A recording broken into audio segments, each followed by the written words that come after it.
자, 안녕하세요. 자, 부동산 공법 강의하는 고상철입니다. 자, 반갑습니다. 드디어 이제 기본 이론이, 기초 이론이죠. 이제 우리가 이 기본서 가지고 10주차까지 진행을 할 겁니다. 10주차까지 진행을 할 건데, 일단 기본서가 왜 중요하냐. 일단 요약집을 가지고 처음에 공부를 시작하면 변형이 되는 문제를 못 풀어요. 그래서 제가 지금 이번에 어떻게 진행을 할 건지만 간단하게 설명드릴게요. 자, 일단 요 기본서 있죠. 기본서를 자, 기본서가 페이지 수가 되게 많아요. 그래서 기본서를 한번 천천히 저랑 같이 훑으면서 필요한 거 필요 없는 부분을 제가 설명을 드릴 건데, 나중에 공부하다 보면은 어떤 문제를 풀다 보면 이거 못 보던 건데 라고 하는 것들은요, 기본서에 다 있습니다. 다 있는데 그거 부분이 좀 약간 안 되는 경우가 좀 있어서, 그 부분은 이제 기본서 찾아보시면서 우린 참고서라고 생각을 하시면 되는데, 여기 제가 신의 노트가 이제 곧 이제 제가 판서하는 부분인데, 중간중간에 이제 사진들이 나오는 부분들은 저작권 이런 문제가 좀 있어서 촬영할 그 책으로 출판 자체를 프린트를 못 해요. 그래서 여기 중간중간에 보여드리는 판서는요, 제가 이제 신의 노트에다가 함축적으로 진짜 봐야 될 것들만 모아놨거든요. 요것만 달달해도 60점 이상은 충분히 나옵니다. 충분히 나오니까 이를 이해하기 위해서는 기본서를 좀 봐야 이해가 되기 때문에 요 두 개를 병행하시고, 요약집을 갈 때도 요약할 때 또 신의 노트도 같이 또 할 거고요. 그다음에 문제풀이 할 때도 같이 할 거예요. 왜 그러냐면 모든 내용을 다 넣을 수는 없기 때문에 잘 나오고 꼭 기억해야 되는 것들을 신의 노트에다 정리해놨기 때문에 부교재로 같이 쓰겠습니다. 그래서 아마 조만간 한 일주일 정도 안에 나올 것 같아요. 그때 같이 병행하시면 되고, 그 전까지는 인터넷으로 좀 보시면 될 것 같습니다. 자, 그러면 이제 기본 이론 들어갈 건데, 일단은 10주 과정이에요. 10주 과정이다 보니까 10주 과정 하루에 4시간씩 4강이죠. 그래서 뭐 40강을 진행을 할 거니까 그대로 따라오시되, 기본서와 신의 노트는 별도로 병행해서 같이 간다. 그리고 별도 PPT는 저작권 문제로 이제 자료 꼭 필요한 것들은 제가 자료실에 이렇게 올려놓을 테니까, 강의 옆에, 자, 이게 1강, 2강이다. 그러면 강의 옆에 자료 다운이라고 하는 데다가 올려놓을게요. 이제 약간 저작권 문제가 걸릴 것 같은 것들은 제가 안 올릴 거니까 그건 좀 양해 좀 부탁드리고, 그 다음에 자, 이제 기본 이론이 이제 우리 이론이 기본소로 하는 게, 인문 이론은 제가 한 4주 정도 요거 꼭 했기 때문에 꼭 알고 시작을 했으면 좋겠다라고 하는 것들 위주로만 일단 해놨어요. 그러니까 국토개혁법이 가장 중요하다 보니까 국토개혁법 위주로 해서, 혹시 이 강의를 안 보시고 바로 지금 이 강의 기본 이론 기초 강의로 들어오시면, 기본서 강의로 들어오시면 좀 불편할 수 있어요. 왜 불편하냐면, 예전에 공부를 좀 했던 분들이면 그래도 이제 들은 게 있으니까 상관이 없는데, 생판 그냥 나는 공법이 처음이야 라고 하는 분들은 저 인문 이론을 시간이 정 안 되시면 뭐 전철이나 버스 어디든 상관없어요. 한 번만 그냥 들으시기라도 하고 오세요. 들으시기라도. 그래서 요거는 속도를 한 1.4배속 1.4배속 정도 해도 돼요. 이거 가지고 막 공부를 하는 게 아니라, 저런 내용이 있구나라는 걸 한번 인식을 하는 게 중요하기 때문에, 요 인물 인원은 안 보신 분들은 꼭 1.4배속이라도 한번 해놓고 하는데, 뭘 배웠었는지 한번 확인 한번 해볼게요. 뭐 했었냐면, 자, 공법 처음 하는, 뭐 예를 들어서 뭐 초보입니다 해가지고 제가 이제 36회 때 적중이 어떻게 됐었고, 그리고 시험 문제 풀 때는 1번부터 5번까지 문항수가 40문항인데 항상 번호 1, 2, 3, 4, 5 중에서 번호 한 개당 보통 8개가 항상 정답으로 나왔어요, 여지껏. 그래서 이거 찍을 때 한쪽이 1번이 나는 3개밖에 안 나왔는데, 그럼 어렵다고 하는 부분이 있으면, 어려운 부분은 1번에 답이 3개밖에 안 나왔으니까 좀 많이 나온 것 중에서 헷갈렸던 거 체크해 놓은 것들을 번호를 1번으로 옮기는 게 합격하는 데 도움이 훨씬 더 많이 됩니다. 그리고 관련돼 가지고 제가 유의할 것들 설명드렸었고, 그리고 공법이 왜 중요한지, 부동산 공법이 뭐냐, 그리고 공법 배우는 데서 어떤 거를 배울 거냐, 실질적으로 법이 어떻게 구성되어 있는지도 했었거든요. 법의 구성이라고 하는 건 이제 우리 헌법, 그 다음에 법률, 시행령, 시행규칙이 이루어져 있는데, 우리 시험범위에 어디까지 공부하면 된다. 그래서 앞으로 공부할 때는 이렇게 공부합시다 라고 설명을 드렸고, 면적 관련돼서 우리가 이제 제곱미터랑 평 환산하는 거 있죠. 그걸 좀 알아두시면 책을 읽을 때 되게 빨리 넘어가요. 그래서 제가 면적 관련된 거 정리 한번 했었죠. 그래서 1제곱미터는 0.3025평. 그리고 우리가 제일 많이 나온 숫자가 85제곱미터, 60제곱미터 이런 거 되게 많이 나와요. 그래서 그거 평수 전환하는 거, 전용 면적, 분양 면적 관련된 거랑 그다음에 행정 조직 있죠. 행정청이 조직해서 국토교통부 장관 밑에 시도지사 밑에 시군구가 어떻게 배열이 돼 있고 앞으로 공법의 권한자는 누가 제일 많이 나온다. 이거까지 정리했었어요. 그리고 그들이 짜는 계획이 행정계획인데 그 행정계획의 구성이 어떻게 되는지 그리고 우리가 광역도시계획하고 도시군 기본계획하고 도시군관리계획이 앞부분이 제일 어려워서 자세하게 설명을 했었어요. 근데 그때는 기본서가 아직 안 나와서 요런 거 있으니까 요 시내노트에서 요거 정도만 아셔도 됩니다 라고 설명을 했던 부분이고 그 다음에 도시계획 비교했었고 마지막에 이제 규모 제한하는 용도 지역에 따른 건폐율과 용적률 관련된 거 그리고 이제 이렇게 해가지고 국토계획법 관련된 전반적으로 좀 중요한 것들 위주로 한번 했었기 때문에 입문 강의 반드시 보고 오시고 시간이 정 없으신 분들은 좀 배속을 빨리 해서 들으셔도 도움이 될 거다 생각하시면 돼요. 자, 그러면 이제 바로 이제 진도 들어갈 건데 우리가 부동산 공법은 부동산을 규제하는 여러 가지 국가가 국민을 규제하는 법들인데 우리는 시험 범위상에서는 6개의 법률만 시험 범위에 들어있는데 대한민국에 있는 전국 토지 있죠. 전국 토지 중에 자, 이 아파트만 규제하는 게 주택법이라는 게 있고요. 그 다음에 일반적인 건축물을 규제하는 게 있어요. 이건 아파트 규제하는 거죠. 일반적인 건축물 규제하는 거는 건축법이라고 있어. 그래서 이거를 지을 때 절차가 약간씩 달라요. 근데 어떻게 다른지 구분하는 거랑 그 다음에 건축법, 주택법은 건물에 대한 규제인데 이제 여기는 이런 건물을 짓는데 어떤 절차로 짓 거냐, 누구한테 허가를 받을 거냐 이런 것들이 우리 이제 공부 학습 범위가 되는 거야. 그 다음에 자 여기가 이제 산들론인데 산들론 중에서 우리 산지관리법은 법률이 있지만 시험 범위에서 요 산지는 시험 범위가 아니에요. 우리는 농지법만 공부할 겁니다. 농지법만 공부할 거고 그 다음에 이제 이 동네 봐봐 이거 건물 보세요. 오래됐잖아 지금 그죠? 근데 여기를 이거를 한번 그 정비를 좀 깨끗하게 하고 싶어. 그래서 요 해당 지역을 싹 밀어서 새로 건물을 짓는 걸 우린 완전히 싹 밀어가지고 하는데 기반시설이 좀 열하 그래요. 이렇게 하면 재개발을 하고요. 기반시설이 잘 됐으면 건물만 다시 짓면 되죠. 우리는 재건축이라고 그래요. 이거는 이제 건물만 오래돼서 다시 짓는 재건축을 하고 있는 거고요. 여기 재건축하고 있는 거죠. 그리고 도시 안에서 인구는 너무 많은데 이거 좀 도시로 좀 더 만들었으면 좋겠어. 개발하고 싶어. 라고 할 때 도시개발 사업도 좀 해야 돼요. 그래서 여기 해당 지역을 싹 밀어가지고 도시로 만들겠다. 이걸 우리 도시개발법 구획정리하는 사업이에요. 이렇게 획지를 나눠서 이렇게 해서 구획정리하는 사업을 도시개발법이라고 해서 현재 토지와 관련된 건데 전국에 있는 모든 토지를 이용할 때 난개발 막자라고 해서 도입했던 게 자 인문 강의 이제 보신 분들은 이용 날 거야. 난개발 그러면 무슨 시 떠올라야 되죠? 그렇죠. 용인시.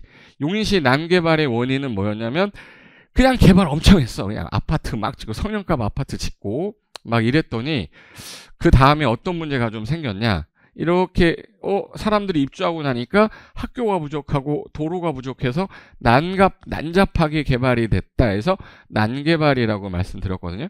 그래서 먼저 개발하고 후회하지 말고 먼저 계획 짜서 그 계획에 맞춰서 이용 개발하는 게 맞지 않겠냐. 그래서 뭐라고 그러죠? 우리는 선계획 후개발 취지로 국토계획법이라는 걸 하나 만들었어요. 그래서 전국 토지에 대해서 국토의 계획 및 계획을 먼저 짜고 이용하는 법률을 해가지고 이렇게 법을 하나 만들었는데 우리가 시험 문항수가 40문항수라고 그랬잖아요. 40문제 중에서 어디는 막 12문제 나와. 얘가 12문제 나오는데 주택법이 7문제, 정비법이 6문제, 농지법이 2문제, 개발법 6문제, 건축법이 7문제. 그래서 요 문항수를 다 더하잖아요. 그럼 40문항인데 그중에 12문제 나오는 게 있고 2문제 나오는 게 있잖아요. 그러면 어느 걸 공부를 해야 돼? 내가 농지가 있어서 농지법만 배우면 재밌어 죽을 것 같아. 안 봐도 돼요. 농지법은 제가 작년에 무조건 정답 하나는 4번일 것 같았어. 그동안 한 9년 동안 하나가 무조건 정답이 5번이었거든요.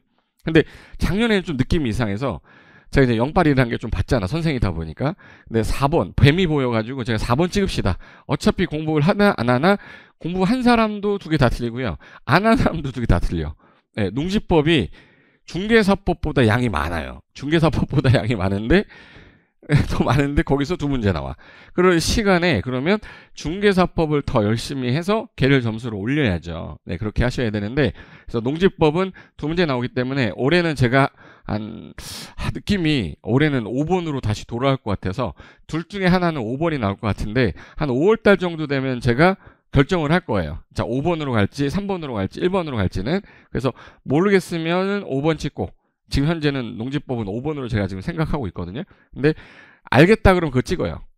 공부를 했는데 내가 알겠어. 그럼 그냥 그거 찍어. 근데 처음 보는 거고 모르겠어. 어려워. 그럼 일단 5번이 답일게. 작년에는 4번이었기 때문에 올해는 5번으로 나올 것 같은 느낌이 들어서, 만약에 5월 달에도 제가 영빨을 받았는데 5번 같다. 그럼 5번이라고 말씀을 드릴게요. 그렇게 하시면 되고, 그럼 농지법 버려요. 수업 시간에 한번 들은 것 같고, 문제풀이 할 때 들은 것 같고 그냥 시험장 가는 거지, 시간을 내서 농지법을 공부할 필요는 아직 없어요. 이거는 실무에서는 되게 중요하지만 이게 시험에서는 더 중요하지 않으니까 일단 우린 자격증이 우선입니다. 저는 자격증을 따게 해드리려고 지금 강의를 하는 거지, 여러분 실무는 나중에 자격증 따고 나서 한 2달 동안 제가 강의하는 게 있어요. 그거 들으시면 돼. 그럼 일단 농지법 가고, 국토의 계획 및 이용에 관한 법, 요 법이 제일 중요하다고 그래서 인문 강의 때 얘만 한 거잖아. 그죠? 그러니까 제일 중요한 법을 제일 많이 공부해야 되고 제일 정확하게 맞춰야 되기 때문에 얘가 10문제만 맞아도 일단 우리가 꽈락 점수를 넘을 때 16개인데 나머지 법에서 플러스 6개만 하면 일단 꽈락은 넘는 거예요. 근데 얘가 만약에 2개 맞았다, 3개 맞았다 그러면 가져올 데가 없어요. 그래서 국토계획법이 가장 중요하다 이렇게 보시면 되는데, 문항수 아까 말씀드렸죠? 16문제가 현재 꽈락이에요. 40점을 일단 넘은 상태에서 나머지 과목들, 자 2차 과목은 공법, 중개사법, 공시, 세법 해서 과목은 다른데 문항수 할 때 공시하고 세법은 하나의 법으로 보잖아요. 하나의 과목으로 보기 때문에 여기 40문제, 40문제, 40문제인데 꽈락 40점 미만 없이 우리는 평균 60점만 맞으면 되는데, 요거만 해도 성공입니다. 공법은 양이 많아서. 왜 많은지는 좀 이따 보여드릴게요. 그래서 국토계획법이 가장 많이 차지하니 제일 중요한 법이고, 그 다음에 건물 관련돼서는 건축법이 되게 중요한 법이에요. 그래서 요 2개 법이 먼저 된 상태에서 그 다음에 건축법이 되면 주택법도 자연적으로 되고요. 국토계획법이 되면 개발법, 정비법은 자연스럽게 따라가는 문제들이 있어요. 그럼 먹을 수 있어. 근데 농지법을 갖고 엄청 공부하겠다. 일단 5번 한번 따라해서 농지법. 농지법은 5번이에요. 알았죠? 이렇게라도 기억해 두세요. 네. 자, 이렇게 하고, 자, 실질적으로 이제 문항수 조문 범위를 보여드릴게요. 깜짝 놀랄 수 있어요. 놀라면 안 돼. 네. 자, 일단 이게 법조문의 개수거든요. 법조문의 개수인데 딱 보니까 다 40문제인데 요 둘은 합쳐서 이제 한 과목인 거잖아요. 공시하고 세법은. 근데 2개 합치면 500개 조문 정도 되고요. 공인중개사법이 150여 개 정도 되고, 여기 민법이 1000개, 학계로는 조문으로 따졌을 때 환산했을 때 한 500개 정도로 절반으로 봐요.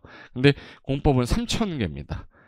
그러니까 여기 있는 애들을 다 더해도 얘가 더 많은 거야.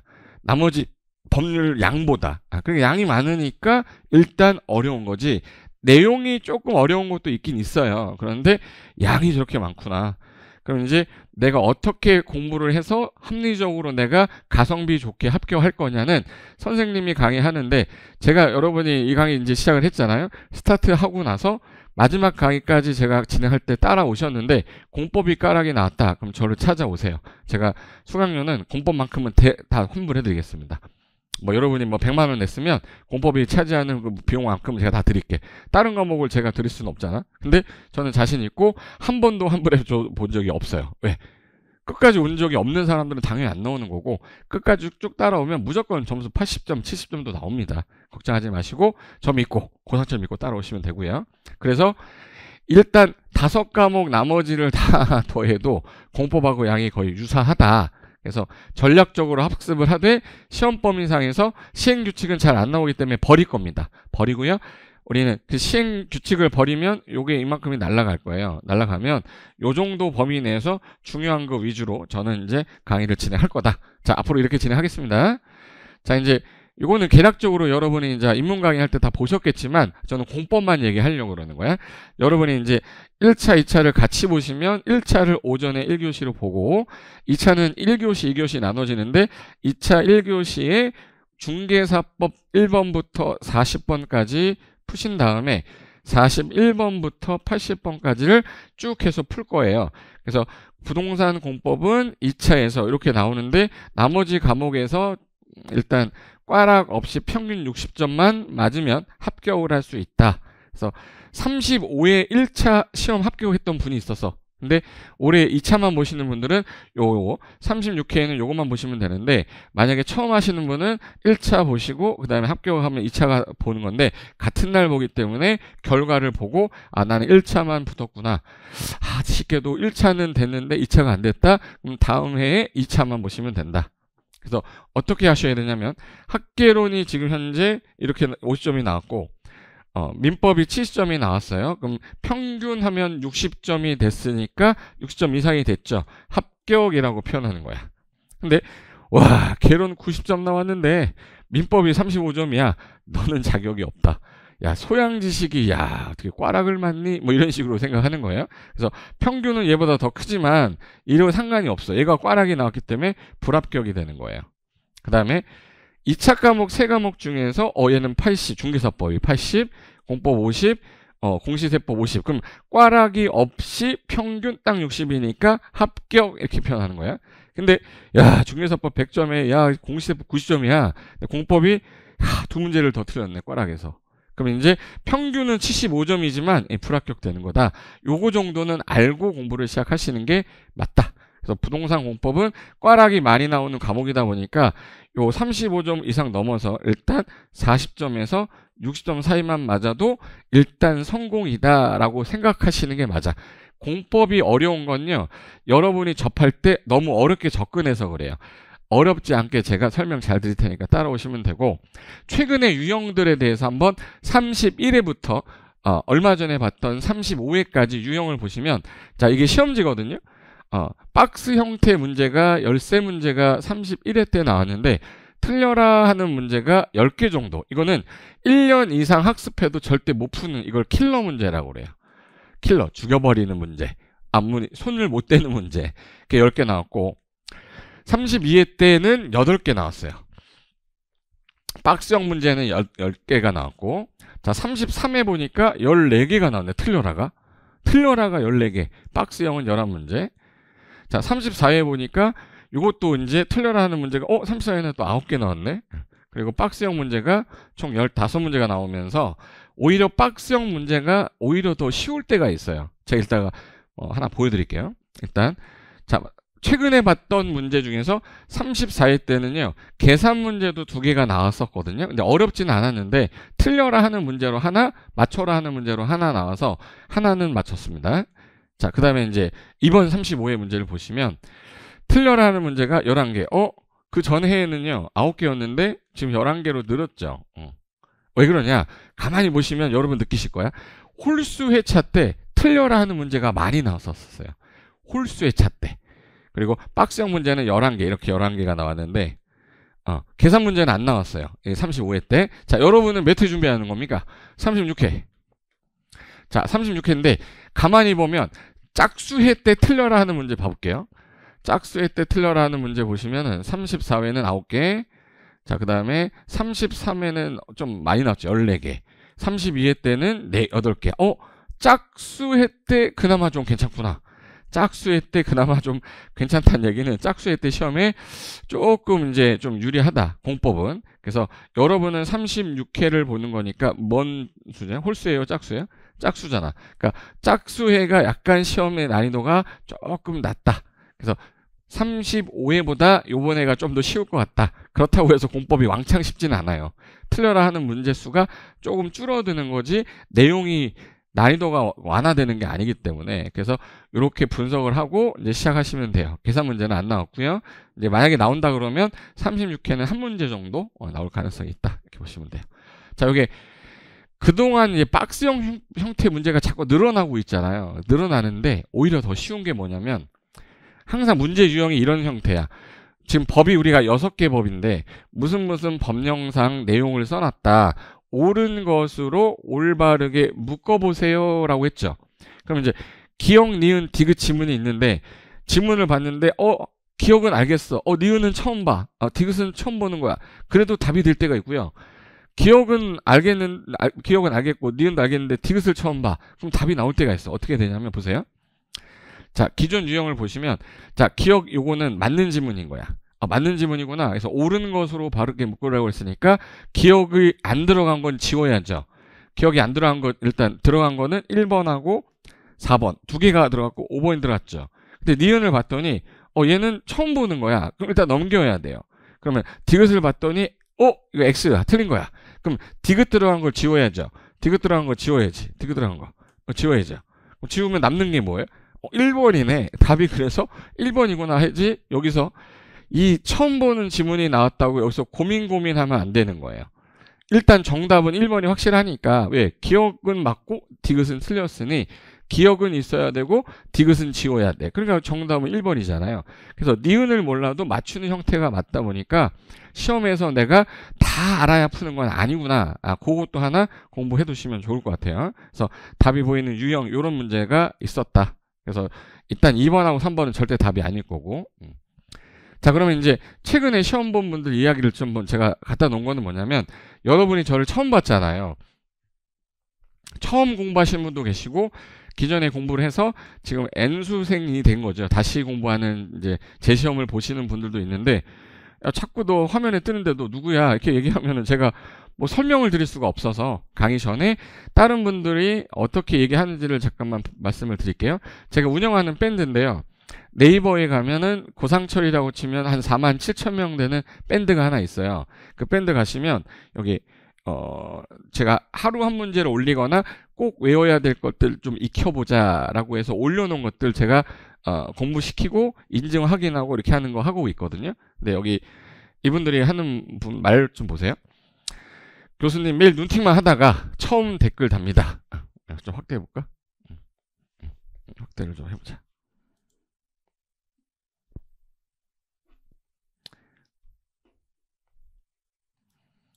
글씨 보이나요? 네, 글씨 보이죠? 교수님 매일 눈팅만 하다가 처음 댓글 답니다. 2차 처음 도전했고 첫 타의 교수님 선택은 옳은 선택인 것 같습니다. 이 러브는 좋아한다는 뜻이죠. 나 결혼했는데. 어린 아가들 육아 병행하면서 강의만이라도 빼놓지 않고 듣자는 다짐으로 했는데요. 그것조차 부담스러울 때가 있었네요. 34일째 공인중개사 공법 덕분에 72.5점으로 어려운 시험이었을 때 쉬운 시험일 때 사람들 다 70점 넘은 사람도 많았고요. 조윤희님 같은 경우는 자 저는 타사에서 듣던 단기 동차인데 동차생이었어요. 1차, 2차 같이 보는 공법이 어려워서 제일 늦게 시작을 했고 거의 이것 때문에 공법 때문에 포기한 사람이 많거든요. 그래서 포기하고 싶었을 때 교수님 만나서 진짜 너무 재미있게 공부했어요. 진짜 신세계 공법 시험 보는데 정답 알려주는 교수님 목소리가 들리는 듯한 느낌이었어요. 좋다. 좋죠. 나도 좋아. 사랑합니다. 모고도 여러 번 봤는데 점수가 이번 시험에 잘 나와서 7점 맞았습니다. 자, 그리고 뭐 이제 요 내용 봐볼까요? 윤영미 님이 쓴 건데 아침에 일어나면 교수님 기출 강의를 5월부터 매일 4강씩 들었고 7, 8월쯤에는 아침에 강의 듣고 외우고 정리한 시간을 가졌다. 뭐 길고요. 자, 공법은 워낙 휘발성이 강하다 보니까 시험 때까지 인내가 필요했어요. 공법의 공짜도 모르던 저에게 친절한 설명이 얼마나 많은 도움이 되었는지 해설 강의 들으면서 아침 루틴 시작해 봅니다. 뭐 이런 얘기 써주셨고요. 자, 이거는 이제 그 합격 수기를 직접 써주신 분들의 얘기인데 이거를 제가 왜 보여드리는 거냐면 제가 이렇게 공부했더니 도움이 돼서 학생들한테 알려주세요라고 썼는데 아무도 그 글을 안 읽잖아요. 그래서 제가 한번 우리가 처음 시작하고 이제 막 시험이 내일 모레가 아니기 때문에 한번 보여드릴게요. 이게 너무 글씨가 작아서 제가 글씨를 여기 확대를 한번 해보겠습니다. 제가 글씨를 확대했는데 자, 이분은 2차 공부를 병행하면서 공포의 법이라는 말을 사람들이 왜 하는지 뼈저리게 느꼈고 실제로 많이 힘들고 어려웠던 과목입니다. 그래서 그런지는 몰라도 처음에 공법 교수님 선택에서도 갈팡질팡했던 것이 사실인데, 사람들이 공법의 신이, 제가 별명이 공법의 신인데 이게 20년 전에 누가 지어준 별명인데 지금까지 쓰고 있습니다. 왜? 좋으니까. 웃겨요? 이유가 있겠지 하면서 선택한 교수님이 고상철 교수님입니다. 양도 많은 것 같아서, 아까 얘가 양이 많다고 그랬잖아요. 그죠? 많이 힘들었던 것은 사실인데, 지금에서야 교수님이 왜 그렇게 자세하게 설명을 했고, 반복했고, 그리고 다양한 시각화 자료를 보여주면서 설명을 해주시는지 알게 되었지만, 처음에는 당연히 적응하는데 힘들죠. 지금 아마 힘들 거야. 근데 5월달 갔을 때 계속 힘든 게 아니라 5월달 가면 제가 갑자기 이뻐 보이기 시작할 거예요. 다른 사람들 막 힘들 때 나는 이제 좀 알겠거든. 그 과정 때문에 제가 처음에는 힘들게 하지만 나중에 가면 저 때문에 웃음 질 수 있게끔 꼭 말씀드릴게요. 자, 애초에 목표가 이분은 꽈락 넘는 거야. 4, 50점 이어서 이렇게까지 해야 하나 생각도 있었지만 교수님만 믿고 밀어붙인 1년이었습니다. 국계법과 건축법, 주택법을 메인으로 잡고, 제가 아까 말씀드렸죠. 제일 중요한 게 국토개혁법하고 건축법이죠. 그리고 7문제 나오는 주택법을 메인으로 하고, 개발법, 정비법, 농지법은 힘 빼고 제가 맞추라고 하는 것만 맞추세요 했더니 자기는 공부할 시간이 좀 많았다. 그래서 전략은 역시 공법의 신다운 최고의 전략이었음을 알게 되었습니다. 그래서 결과적으로는 70점의 높은 점수를 받아서 획득했습니다. 라고 써주신 거고, 그리고 이분이 한 말은 뭐냐면, 교수님 수업이 좋았던 이유가 다른 수강생에게도 도움이 되었으면 하는 마음에 솔직하게 적어봅니다 해서 저는 이분 글 읽고 좀 감동받았어요.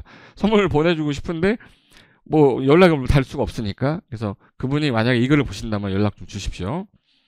초반에 왜 국계법에 많은 시간을 할애하여 수업하시고 자세하게 설명을 해주셨는지, 그리고 왜 국토개혁법, 건축법, 주택법을 점수 획득의 메인으로 잡으라고 하셨는지 시간이 지날수록 알게 되었습니다. 그만큼 공법을 전략적으로 접근하여 점수 획득을 효율적으로 가성비 좋게 가야 되거든요. 시간은 적게 들이되 최대 점수가 나와야 되잖아. 그죠? 그래서 우리가 잘할 수 있는 파트에 가장 많은 힘을 쏟고 나머지는 버릴 건 버려야 되거든요. 그래서 버릴 건 버려야 되니까 그렇게 커리큘럼을 제가 짰거든요. 그 전략은 최고였다고 생각합니다. 그리고 두 번째가 다양한 시각화 자료 요점만 뽑아서 주시는 컬러풀한 교환, 그리고 입에 착착 붙게 반복적으로 암기시켜주는 암기 코드는 유용하게 활용해서 시험장에서도 잘 활용할 수 있었습니다. 그래서 목표해 주셨던 점수를 맞게 해주셔서 감사합니다 라고 해주셨거든요. 그리고 정규 수업도 좋았지만 시잘부 특강이 뭐냐면 시잘데기 없는 부분이 아니에요. 시험이 잘 나오는 부분 특강인데 이 제 시그니처거든요. 제가 이제 시험이 그동안 제일 잘 나왔던 것만 확률적으로 모아놓고 얘를 풀 정도면 나머지 문제도 풀 수 있다. 그래서 제가 시험에 잘 나오는 부분 특강을 22년 전에 만들었거든요. 근데 시장에서 시잘부란 말은 저만 쓰거든. 제가 만든 거니까. 어떤 분이 쓰고 싶다고 그래서 내가 몇 분 쓰게 해줬는데 안 먹히는 거죠. 제가 쓴 원조기 때문에. 그래서 시잘부 특강, 그리고 비교 테마 특강, 19대 시험에 꼭 나오는 테마 특강 마무리할 때 공법이 워낙 법이 많아서 6개 법에 비교하는 게 좀 되면 암기가 잘 돼요. 그래서 저거는 공부가 좀 됐을 때 하면 엄청 효율적인 게 비교 테마 특강이고요. 19대 특강은 공법의 내용을 일목요연하게 정리할 수 있어서 너무 좋았습니다. 개인적으로 시잘부 뒷부분에 유사한것끼리 묶어놨던 이 비교 테마 특강이 마지막에 제가 정리할 때 너무 구세주 같은 특강이었다. 그리고 체계도는 제가 처음 만들었거든요. 그래서 요거는 이제 시험 공부 내내 심심하면 쳐다보면서 한눈에 내용들이 들어올 수 있게 해서 도움이 많이 되었다. 이 내용입니다. 뭐 제 자랑하는 게 아니라 한번 여러분이 저렇게 얘기하고 있구나. 그리고 직장인 분이 쓴 건데요. 이분 같은 경우는 1년 동안 단 한 번도 보강 없이 마무리 잘해주셨다. 왜? 정해진 진도 정확하게 끝내는 게 강사의 임무거든요. 보강을 많이 하는 게 좋은 것도 뭐 어떤 분들은 좋아하겠지만 저는 그 사람의 시간을 뺏고 싶지 않았기 때문에 저는 무조건 진도 딱 마치면 끝내겠습니다 라고 해서 했었는데, 얼굴 한번 뵌 적 없고 뵐 수도 없지만 그래도 감사 인사는 꼭 하고 싶었다. 그래서 이렇게 해서 말씀을 해주셔서 여러분은 이제 저 사람이 믿고 따라갈 수 있겠다라고 생각하시면 저랑 같이 하시면 돼요.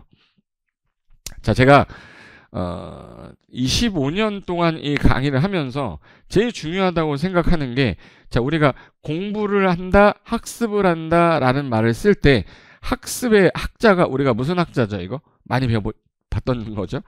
이게 배울학자죠. 배우고 익힌다는 뜻이에요. 그런데 강사는 어디까지밖에 못해요? 배우는 거. 학까지는 선생이 해줘요. 이건 선생이 하는 거야. 선생이 하는데 습이라는 거는 익히는 거잖아요. 익히는 건 제가 어떻게든 하고 싶은데 저는 익숙해졌지만 여러분이 익숙해지지 않았기 때문에 이 습은 여러분이 하는 겁니다. 그래서 제가 왜 밴드를 운영하고 카카오톡방을 하냐면 오늘 여기 되게 중요한 부분이니까 한번 꼭 읽고 써보세요. 그리고 나서 남들 쓴 거 한번 읽어보세요. 그러면 이게 익혀지는 거거든. 왜? 읽을 때 한 번, 쓸 때 한 번, 남이 쓴 거 인증해 놓은 거 보면서 한 번. 그럼 이제 쓰리고라고 하거든요.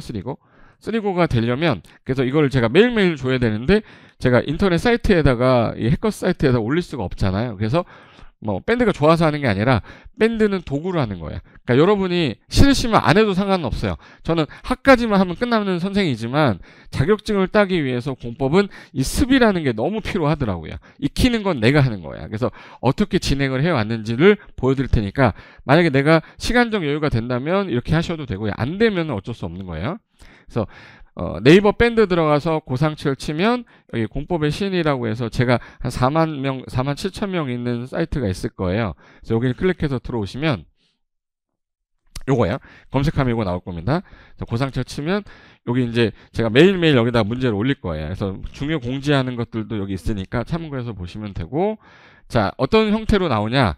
자, 요거는 D-Day 2일 전에 가장 기본적인 문제인데 갑자기 멍해질 수 있으니까 요 한 문제 풀어봅시다. 자, 댓글은 인증하는 거기 때문에 2일만 힘냅시다 해서 제가 용적률 문제를 냈어요. 그래서 용적률 문제가 나오면 이 용적률 문제를 여러분이 푸는 거야. 이거는 문제풀이 할 때, 자, 2685명이 읽었죠. 저분들이 계속 익숙하게 자기가 문제 풀었던 겁니다.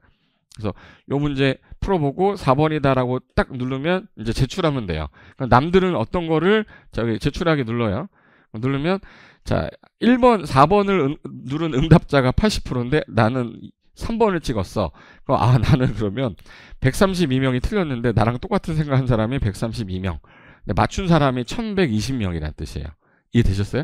자, 요거는 지금 시험에 다가갈 때쯤에는 문제 1일 한 문제로 형태로 바뀔 건데 지금은 처음 단계라 익숙해져야 되기 때문에 중요한 지문 위주로 익숙하게 하려고 쓰게 하고 있어요. 그래서 이분들 이제 댓글 단 거죠. 연습한 거야.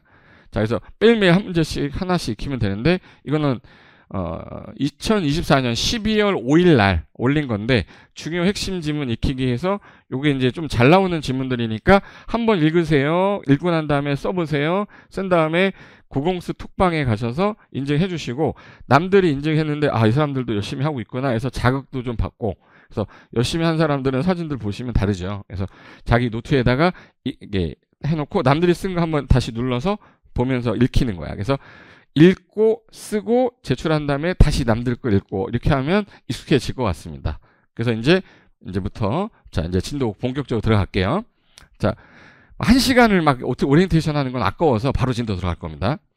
자, 입문 강의에서 우리가 행정청, 행정계획, 용도지역 개념을 했었단 말이에요. 근데 오늘 다시 할 건데 그렇게 자세하게 하지는 않을 거예요. 이제 아주 세부적으로 하지는 않을 거기 때문에 요거 안 보신 분들은 한번 수업만 듣는 거예요. 1.4배속 정도로 속도도 괜찮아요. 그래서 기본 강의 요거 바로 들어오실 때 요거 다 보고 나시면 바로 진도로 들어가서 진행하시면 되고 판서 자료는 신의 노트로 만들어 놨으니까 부수적으로 왔다리 갔다리 들고 다니시면서 보시면 도움이 많이 될 것 같습니다. 그래서 1년 내내 판서 노트, 요 신의 노트는 들고 다니시기로 요거 하나만 내가 단권화 시킨다라는 생각으로 하셔도 돼요. 아셨죠? 자, 그럼 이제 바로 진도 들어갈 건데 여러분 기본서를 보면 자, 기본서가 첫 페이지가 가면 국토의 계획 및 이용에 관한 법률이 14페이지일 겁니다. 이거 14페이지. 14페이지인데 이 14페이지 가시면 전국 토지에 대해서 계획을 짜고 이용을 하기 위해서 규제하는 법률이라는 뜻인데 옛날에는 두 개 법이었던 게 하나 법으로 합쳐졌다고 입문 강의 때 얘기했죠. 이거 안 보니까 이해가 또 이제 늦어지는 거거든요. 그래서 입문 강의 몇 개가 안 되니까 기분 좋게 보시기 바랍니다. 학습이라고 그냥 습은 안 해도 돼. 학만 듣기만 하시면 돼. 그럼 이제 얘가 구성이 어떻게 돼 있냐를 표시한 건데 요 내용 자체를 막 여러분이 막 암기하려고 할 건 없어요. 전체적인 내용을 제가 요약을 한 거니까 나중에 공부가 되고 나면 요 간단한 체계도 같은 경우는 공부가 되고 나서 보는 거예요. 그리고 제가 표로 다 정리해 놓은 거거든요. 그럼 이제 제 1장으로 가시면 자 16페이지 여기서부터가 법 조문으로 돼 있어요. 항상 총칙에는 그 법을 만든 입법 취지랑 입법 취지 있죠. 취지. 입법 취지가 있고 그 다음에 왜 이 법을 만들었냐 그리고 앞으로 이 법에서는 어떤 용어를 쓸 거냐 해서 용어 정의가 나올 거예요. 근데 용어 정의를 따로 얘만 공부를 할 필요는 없어요. 얘는 수업 진도 나가면서 자동적으로 한 바퀴 돌고 두 바퀴 돌면 자동적으로 이해가 되는 것들이 되게 많은데 얘만 가지고 공부하잖아요. 이미 진이 빠져. 용어 설명만 듣다가. 근데 그 강의가 도움이 되냐? 될 수도 있죠. 근데 제가 25년 동안 해본 결과 기본적으로 요게 뭐예요? 라고 들으만 두시고 한 바퀴 돌고 나면 용어 정리가 그냥 이해되는 경우가 더 많아서 시간이 아깝다는 거지. 가성비가 떨어지는 거예요. 그래서 개략적인 거는 제가 설명을 드리겠지만 용어 정리에서 자 바로 첫 번째 나오는 게 자, 이 법에서 사용하는 용어의 뜻은 다음과 같다. 자, 이 법이 뭐예요? 국토의 계획 및 이용에 관한 법이잖아. 그럼 국토를 앞으로 계획을 짜야 되니까 제일 먼저 나와야 되는 게 뭐예요? 계획. 광역도시계획 나왔죠? 도시군계획 나왔지? 도시군 기본계획 나왔지? 이거 다 나중에 하면은 저절로 알게 되는 건데 한번 해볼게요. 자, 광역도시계획 할 때 광역이란 표현이 나오면 2개 이상이란 뜻이고요. 도시 그러면 이거 기억나나? 기억나요? 특광, 특특, 시군. 특별시, 광역시, 특광, 특, 시, 군. 자, 몇 개 이상 도시를 묶었다는 거야. A시하고 B시 있으면 2개 이상을 묶었다는 얘기죠. 자, 2개 이상을 묶었어. 이렇게 묶어놓은 거야. 묶은 거를 우리는 이걸 광역계획권이라고 그래요. 그럼 광역계획권 안에서 앞으로 이 2개의 도시를 어떻게 연계할 건지 광역은 넓게 잡는 거기 때문에 방향 제시하는 거야. 그러면 이 광역계획권의 장기 발전 방향을 제시하는 계획을 말한다. 이게 용어 정의거든요. 그럼 이제 시험 문제는 어떻게 나오냐? 시험 문제 어떻게 나오냐면 요 단어를 바꿔요. 특별시에 장기 발전 방향을 제시하는 계획을 말한다. 틀렸죠? 뭐 광역시에 장기 발전 방향을 제시하는 계획을 말한다. 그게 아니야. 어디에? 광역계획권. 그래서 제가 요 1이라고 써 있는 거는요. 요 1에 대한 설명은 앞에 1 이렇게 써놨죠. 이렇게 보시는 거야.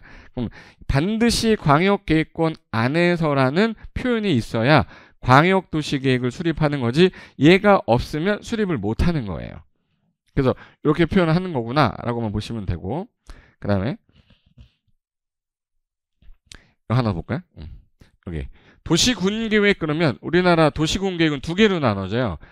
도시 그러면 어디랬죠? 특광, 특특, 시, 군. 그럼 특광, 특특, 시, 군에서 어떻게 개발하고 보존할 거냐를 짜는 거야. 그래서 항상 주어가 어디냐가 나와야 되는데 도시니까 특광, 특특, 시, 군이죠. 근데 여기서 광역시에 관할 군은 뭐 한대요? 제외. 앞으로 이 공법에서 제가 특광, 특특, 시군 하면 이 군은 광역시의 군은 아니래. 이게 뭐냐? 이거예요. 우리나라는 정부 행정조직이랄 때 인문 강의 첫날 했던 것 같아요. 여기 우리나라는 국가와 뭐로 나눠져? 지자체 2개로 중앙정부와 지방정부로 조직이 나눠지는데 국가는 누구를 말하는 거죠? 뭐 영화에서는 국가는 국민이죠. 모든 주권은 국민으로부터 나오니까. 근데 그걸 말하는 게 아니야. 지금 여기서 말하는 거는 업무 범위를 말하는데 전국 단위로 부동산 관련된 정책을 만들고 규제를 하는 걸 만드는 분은 국토교통부 장관이죠. 그래서 이분을 국장이라고 이제 줄여서 국토교통부 장관 이하 국장이라 한다. 그리고 전국을 특별시, 광역시 그리고 도로 나눴었는데 세종시 이름이 특별자치시로 바뀌었고 제주도 이름이 제주특별자치도로 바뀌었어요. 근데 뭐 고향 특례시나 뭐 전북 강원특별자치도 이거는요 현재 우리 시험 범위상에서 걔를 특별자치도냐 그냥 도냐를 구분하진 않아요. 뭐 시험 문제 내진 않아. 근데 지금 현재 상태는 특별자치도가 제주도도 있고 강원특별자치도, 전라북도 특별자치도 있죠. 그리고 특례시 뭐 이런 거 있는데 걔네들 신경 쓰지 마시고 여기 있는 범위만 보시면 돼요. 그럼 여기서 여기 특별시는 여러 개의 구로 나눠지고 광역시는 구하고 뭐로 나눠져요? 군. 그리고 도는 시하고 군으로 나눠지는데 여기 특별자치시는 시군구가 없어서 얘는 왔다리 갔다리 하는 거야. 특별자치도도 왔다리 갔다리 해요. 행정시가 없어. 그래서 요 둘은 왔다리 갔다리 하는 거고, 도 같은 경우는 이제 크게 너무 커서 시와 군으로 나눠지는데 인구가 만약에 50만 이상의 시다. 그럼 우리는 뭐라고 부르냐면 이거를 대도시라고 불러요.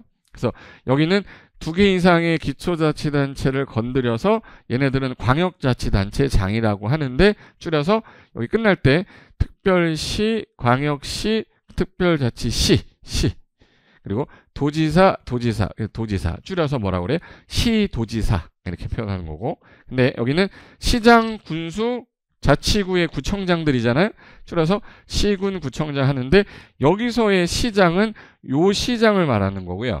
시도지사 할 때 시는 이 특별시, 광역시, 특별자치시를 말하는 거예요. 근데 요거 구분하는 거를 30분을 설명했는데 지금 제가 또 설명을 한다는 게 너무 가성비가 떨어진다는 거야. 그래서 한 번만 듣고 오시라고 하는 거예요. 이제 이해됐죠, 이제? 봐봐요. 시군구청장, 시도지사 이렇게 표현하는데 윗사람은 국토교통부 장관이겠죠. 그래서 요게 중앙정부와 지방정부, 이건 광역자치단체, 이건 기초자치단체. 그래서 이걸 줄여서 이걸 지방자치단체.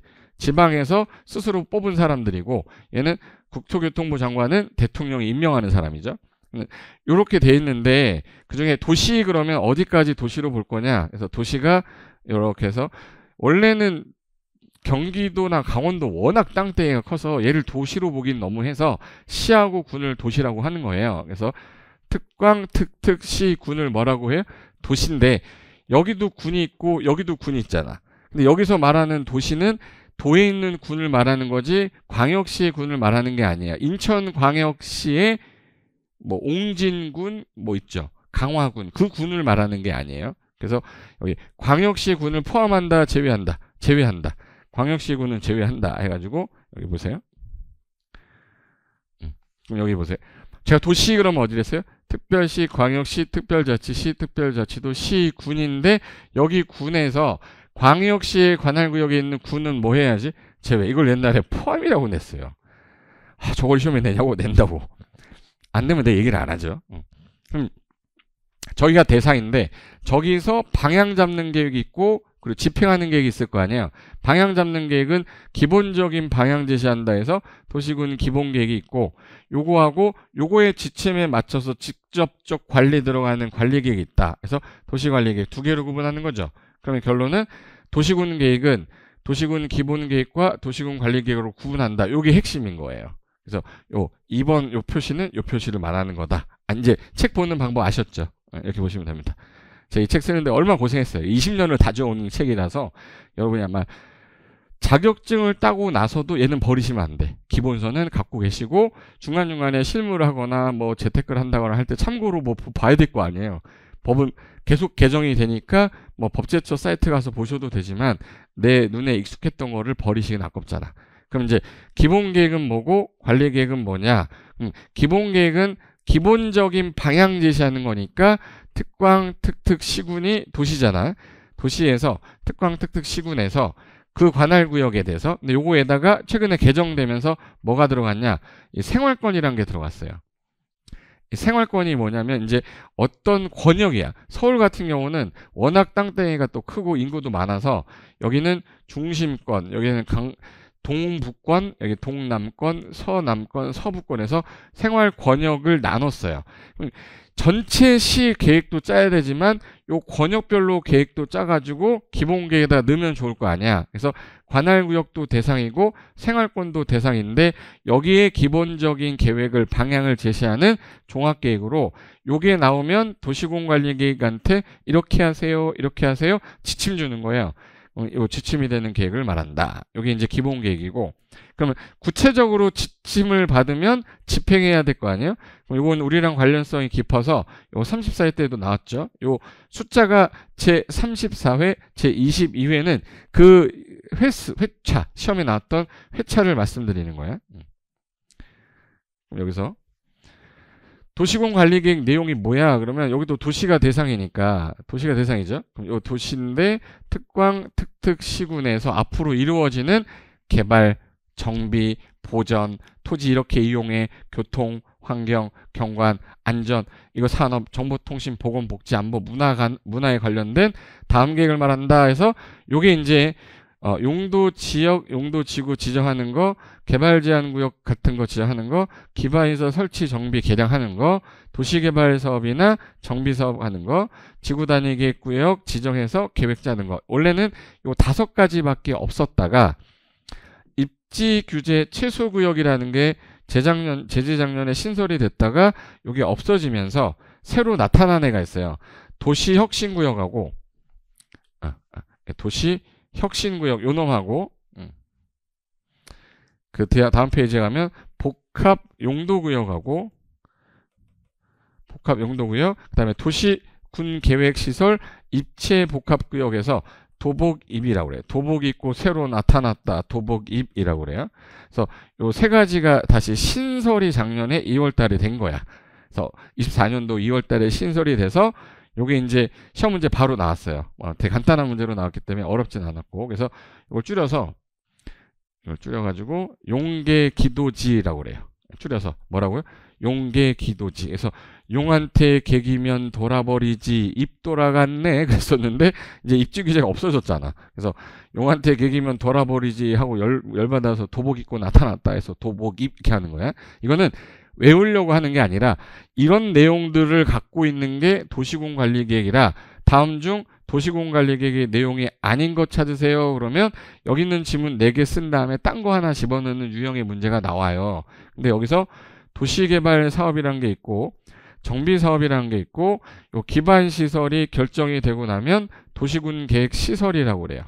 도시군 계획에서 결정한 시설. 그래서 도시군 계획 시설 요거 설치하려면 사업해야 되죠. 요걸 우린 도시군 계획 시설 사업이라고 하고 신도시 만드는 도시개발 사업, 구도시 정비하는 정비 사업. 그럼 사업이 몇 개네 지금? 3개죠. 그럼 3개는 어느 계획에 들어있는 거냐면 도시군 계획에 들어있는 거라서 도시군 계획에는 사업이 3가지가 있다. 그래서 첫 번째 사업이 도로, 철도, 항만, 공항, 철도 만드는 도시군 계획 시설 사업과 신도시 만드는 도시개발 사업과 도심지 안에 노후화된 거 정비하는 정비 사업. 그래서 3가지가 있다. 요거가 용어 정의로 시험 문제 나오는 거예요. 제가 지금 용어 정리 1번부터 4번까지 얘기했는데 인문 이론 시간에 다 했던 거죠. 했던 거야. 이게 근데 이것만 가지고 강의를 한다는 게 너무 아깝다는 거예요. 앞으로 계속 나오니까. 그래서 한 바퀴가 돌고 나서 보면 알겠어. 이렇게 되는 것들이기 때문에 제가 요 중요한 용어 정리는 설명을 잠깐 드린 거고 앞으로 지구 단위 계획이 뭐냐. 자, 30회, 32회 때 자주 나왔던 요 놈은 잘 나오기 때문에 지구 단위 계획 가면 제가 암기할 때 이렇게 하세요 라고 알려드릴 겁니다. 그리고 새로 신설된 게 아까 도복 입고 나타났다 할 때 도복 입할 때 도가 혹시 뭔지 기억나세요? 도가 뭐야? 도시혁신구역. 복이 뭐예요? 복합용도구역. 이게 입에서 나오는데 1년 걸립니다. 그래서 연습을 해야 돼. 그 도복 2가지를 짜려고 했더니 도시군관리계획 절차로 불편해서 새로 만든 게 공간재구조화 계획이에요. 그래서 요 공간재구조화 계획, 도시혁신계획, 복합용도계획은 한 번 정도는 나올 건데 한 바퀴 돌고 나서 보시면 될 것 같고 그리고 기반시설의 분류인데 우리가 사는데 없어서는 안 되는 시설에서 이걸 우리 기반시설이라고 하는데 요게 기반시설이 7개의 시설이 있으면 그 안에 46개의 종류가 있어요. 이거를 연결해 놓고 틀린 거 찾아라 하는 유형의 문제가 나오기 때문에 요거는 저랑 나중에 암기 요거만 암기하세요 라고 하면 그거랑 저랑 같이 외우고 시험 문제 풀어보면 됩니다. 그래서 요런 문제가 있고 그 기반시설 중에서도 도자광이라고 도자광 도로 도로, 자동차 정류장, 광장 요 세 가지만 세분이 또 돼요. 세분이 또 되는 거를 시험에서는 또 가끔가다 출제를 하니까 요거 관련돼서 한번 정리할 거고, 그다음에 도시공객 시설, 기반시설이 아까 설치하기로 확정이 되면 도시공객 시설이라고 바뀌어요. 그 시설을 결정된 시설을 말하고 둘 이상의 도시에 걸치면 광역시설 이용하거나 하면, 그다음에 공동구 나올 거고요. 그리고 아까 제가 도시공객 사업이 기반시설이 결정이 됐어. 도로 설치할 거야 라고 결정이 딱 되면 이 결정된 후부터는 도시공객 시설이라고 하고, 이 시설을 설치 정비하는 사업을 도시공객 시설 사업이라고 한다. 그래서 도시군계획 안에는 도시공객 시설 사업도 있고 도시개발 사업도 있고 정비 사업이 있는데 이 세 가지를 한꺼번에 묶어서 도시공객 사업이라 한다. 시험에 한번 나왔다. 그래서 여기 핵심이죠. 이거 도시공객 사업이란 세 가지 사업을 뭉뚱그려서 말하는 거다. 그런데 도시개발 사업은 이 법이 없고 도시개발법을 하고 따로 배울 거고요. 정비 사업은 너무 복잡해서 정비법을 따로 만들어서 얘는 국토계획법, 얘는 도시개발법, 얘는 정비법 각각의 법에서 하되 도시공객 사업을 통합해서 표현하겠다. 그 사업하는 사람을 시행자라고 하고, 이 공공시설이 35회 때 나왔기 때문에 36회 때는 안 나올 것 같아요. 여기 보세요. 자 봐. 기출이라고 되면 요게 어디서 기출이 됐냐? 요 3번에서 기출이 됐는데 행정청이 설치하는 공동묘지는 공공시설에 해당한다가 나왔어요. 근데 이건 35회니까 36회 때 잘 봐요. 법 조문이 3,000개인데 그 중에서 요 지문이 하나 나왔어. 그럼 다음에 얘를 또 낼까요? 엄청 중요한 거 아니면 또 나올 확률이 없기 때문에 얘는 이제 공부를 안 해도 되는 거가 되는 건데 여러분은 그걸 모르잖아요. 그래서 제가 기출문제를 미리 풀지 말라고 하는 거는 안 나오는 건데 처음 보는 거는 막 외우고 있어. 근데 그 다음 해 시험에 안 나올 것 같아서 이 문제 보지 마세요 라고 제가 기출문제 이거 보면 안 돼요. 네, 올해는 안 나올 것 같아요. 그럼 걔를 버리고 다른 거에 힘을 더 써야 되잖아요. 그래서 그걸 안 하니까 걱정이 돼가지고 제가 기출문제는 미리 풀지 마시고 제가 드리는 내용들 위주로만 보시면 돼. 아셨죠? 수업 시간에 진행하면서 풀어야 될 기출문제는 제가 풀 거란 말이에요. 그리고 나중에 기출문제 풀이 시간이 있을 거 아닙니까? 그때 가서 봐도 늦지 않아요. 공법은. 왜? 10문제, 12개 뭐 이런 게 틀려라라고 나오는데 얘를 공부를 한다는 게 말이 안 되잖아요. 그럼 얘는 버리셔도 되는 거니까 넘어가세요. 어차피 공부해도 틀리고 킬러 문제입니다. 버리세요. 이렇게 했는데도 이게 공부 좀 된 사람은 욕심이 나서 기출문제 옛날 거 10년치 다 갖고 와서 걔를 달달달달 하고 있어. 그거는 민법이나 중개사법에는 허용이 될지 몰라도요. 공법은 기출문제가 나왔던 게 또 나오는 거는 한 60%밖에 안 돼요. 그걸 걸러내는 건 제가 하겠다고. 제 말 이해되셨죠? 그래서 여기 국가계획, 용도지역, 용도지구는 각 파트에서 구역화서 할 거고요. 그 다음에 개발밀도, 기반시설 부담구역해서 여기까지가 용어 정리만 써놓은 거고요.